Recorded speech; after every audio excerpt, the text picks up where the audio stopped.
はい、皆さんこんにちは。機械系男子のキムチです。今回はですね、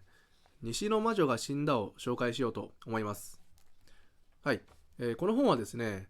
人生で一度は読んだ方がいい本っていうのを、ネットとかで調べると、結構ランクインしてくることが多い本なんですよ。で、前から気になってて、読んでみたんですね。で、読んだ後に僕はこれ知ったんですけども、これがですね、児童文学、児童向けの本なんですね。なので読んでる間もちょっと思ってたんですけど、割とふんわりというか軽く読めるなって思ってたんですよ。読みやすい。で、分かりにくいところもないし、スッと入ってくるような、そんな感じ。だから、言ってしまえばちょっと物足りないって感じもちょっとあったんですよね。本当にほのぼのとした感じだったんですけど、これが児童向けっていうのが、知れて、じゃあ児童だったらすごいいいんじゃないかなって思ったんですよ。で、あとですね、この本の全体的な印象としてはですね、短いジブリ作品みたいな感じでしたね。ショートジブリみたいな。本当にね、主人公も、幼い、中学生ですけど、幼い中学生で、主人公が最初と最後でね、ちょっと大人になってね、終わるっていう話。で、この本の中にもですね、その西の魔女が死んだの後に、渡りの一日っていう、短い話もついてるんですよ。で、これがね、エピローグみたいなもんですね。西の魔女が死んだでの主人公が、その後、中学校生活ですね、一つ乗り越えて、中学校生活をね、営んでる時の一日みたいな感じのも載せられててね、立派に成長した姿が、見れるのもね、いいなって思いましたね。で、この本のですね、あらすじを簡単に紹介すると、中学校1年生かな、小学校を卒業して中学になって、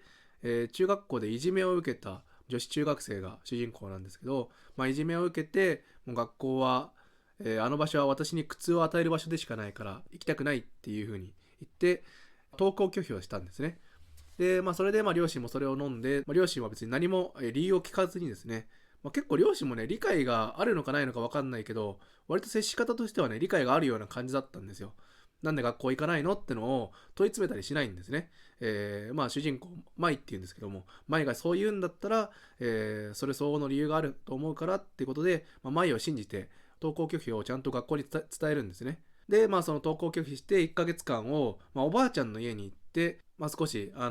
心を休めたりとか。で、そんな、主人公、中学生と、おばあちゃん2人の生活が始まって、そこの1ヶ月間でね、少女が、成長していく様が見れる話になってます。で、タイトルにもある、この西の魔女なんですけども、そのおばあちゃんがですね、西の魔女なんですね。多分西はね、多分住んでる方向だと思うんですよ。実家を起点として、西の方向に多分おばあちゃん家があって、西の魔女っていう風に呼んでるんですよ。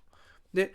その魔女って言われてゆえんなんですけども、その1ヶ月間、おばあちゃん家に行って、そこで主人公が、魔女修行をやるんですね。で、その魔女修行っていうと、呪文をね、暗唱したりとかイメージするかもしれないんですけども、おばあちゃんが教える魔女修行ってのは、もう全然そんなことじゃなくて、すごい当たり前なこと、すごい簡単なことなんです。朝早く起きて、夜早く寝ると。で、3食しっかり食べてみたいな。で、昼間はちょっと畑仕事とか、自然に触れ合ったりとかしてっていうすごい当たり前なことなんだけども、それが魔女修行の、基礎体力をつけることになる。その基礎体力がついてやっとその、精神的にも魔女に近づいていくっていう風なことを悟してまずは、基礎体力をつけるために早寝早起きからやりましょうっていう風なことをやるんですよ。でその魔女修行ですごい一番大事なことを得て、でさっき言ったエピローグでもですね、渡りの一日でも、それがちゃんと継続されてることがね確認できてね、結構いい話かなっていうふうに思います。で先ほどですね、ジブリに似てると、ショートジブリみたいなものだって言ったんですけども、少女がね、成長していくっていう、一歩大人になっていくっていうのも、ジブリに似てるんですけども、この主人公がですね、ちゃんとね、結構気が強い、芯があるというか、最初の登校拒否を母親に言う時も、学校っていう場所は私に苦痛を与える場所でしかないから、もう行かないってきっぱり言うんですね。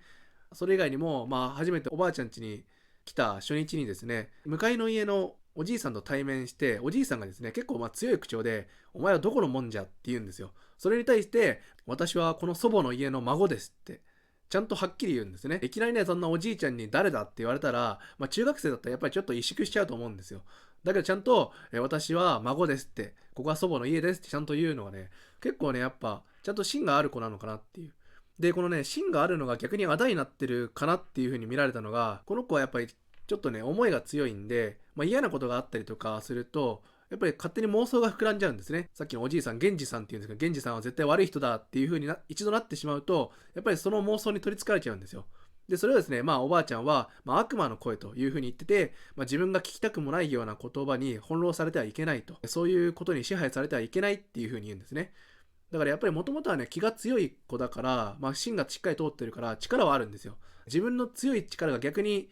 負の方向に働いちゃうと、それで押しつぶされちゃう。それに支配されちゃうようなね、一面もあったりとかしてね、しっかりと力を持ってるんだけども、その力の使い方を誤ると、自分に降りかかってくるみたいなこともね、見れて、なかなか筋が通ってるようなお話かなって思いました。で、結構ですね、このおばあちゃんが、かなりね、格言を散りばめてくれるんですね。そういう意味でもね、全然大人が読んでも、はっとね、気づかされることもあるので、割とですね、気づきが得られる、本になってるかなと思います。はい。ではですね、今回は、梨木かほさんが書かれた西の魔女が死んだを紹介させていただきました。少しでも参考になったら嬉しいなと思います。それでは、今回の動画はここまでになります。ご視聴いただきありがとうございました。また次回の動画でお会いしましょう。バイバイ。